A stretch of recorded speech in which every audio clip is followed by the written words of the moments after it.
Hi everyone, my name is Raquel Forsgren. Today we're talking about composure, one of the concepts of building resiliency. And in particular, talking about composure when you are a mindful educator or aspiring to be a mindful educator, and adding to it a little technique that you can do when you need to during the day. So first, a few bits on composure. So it's more than just appearing on the outside like everything is fine and you're composed and you're calm. It's about effectively regulating our emotions. It's about understanding our interpretation bias. And it's about reappraising. And we'll talk about each one of these for just a moment before we get to the breathing practice. So about regulating our emotions. So this is one of the most effective ways to managing our stress. It's recognizing the signs of stress, which is usually in our physical bodies first.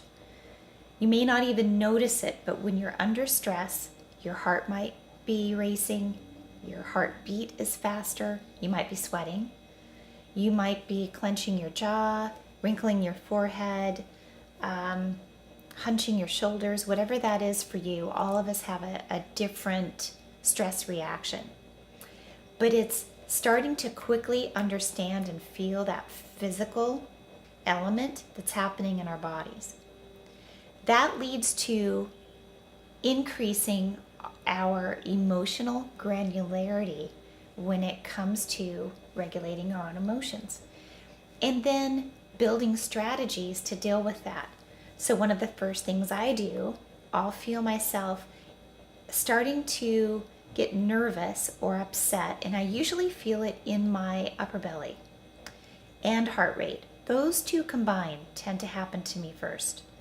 I will immediately feel my feet, or I'll take an inhale and a very long exhale 2 or 3 times.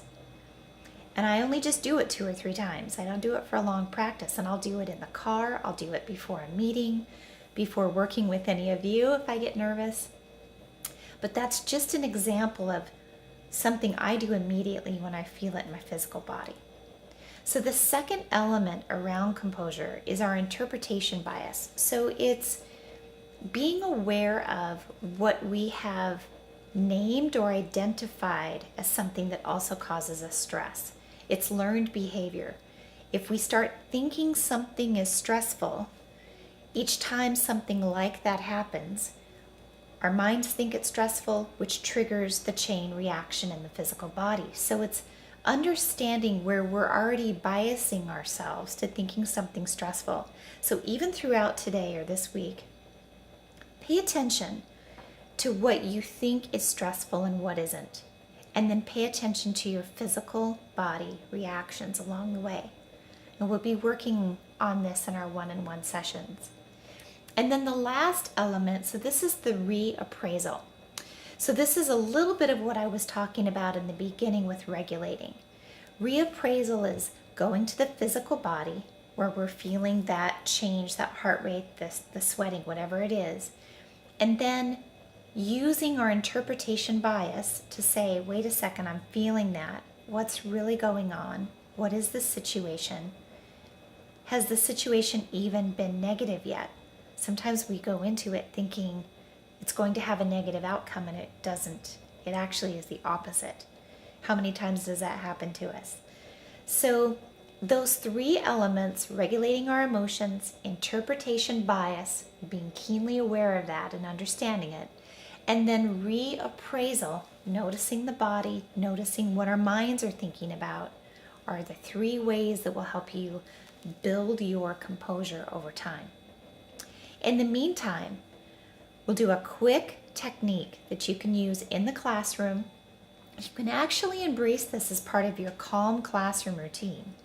If you close your eyes, and actually, you know what, let's try it with our eyes open, because many of you may not be able to do the calm classroom with your kids or your students. So even practicing this with your eyes open, your kids won't know the difference, your students won't know. Feel your feet firmly firmly on the ground. Feel your heels and your toes, relaxing your shoulders and softening your face. Even when you do this, your students are going to be watching you and they'll start to mimic you, inherently calming your classroom too, which is a nice side effect. But relaxing your jaw, relaxing your face. Just take an inhale and exhale a little bit longer than your inhale. Taking an inhale, exhaling a little bit longer than the inhale. 2 more times, inhaling deeply, exhaling even longer than the inhale. And 1 more time, inhaling, expanding the lungs, expanding the ribs. Exhaling as long as you can. Notice how your breathing might have changed. Notice what's happening in your physical body, maybe your mind. And knowing that you can deploy this particular breathing technique throughout your day whenever you need it, even if you're in the middle of lecturing, writing on the chalkboard, on the whiteboard, whatever you're doing, knowing that you can take a moment and just inhale and exhale a little bit longer, which is activating the relaxation response in your physical body every time you do it. That is mastering composure. Give it a try, and I'll be back next week.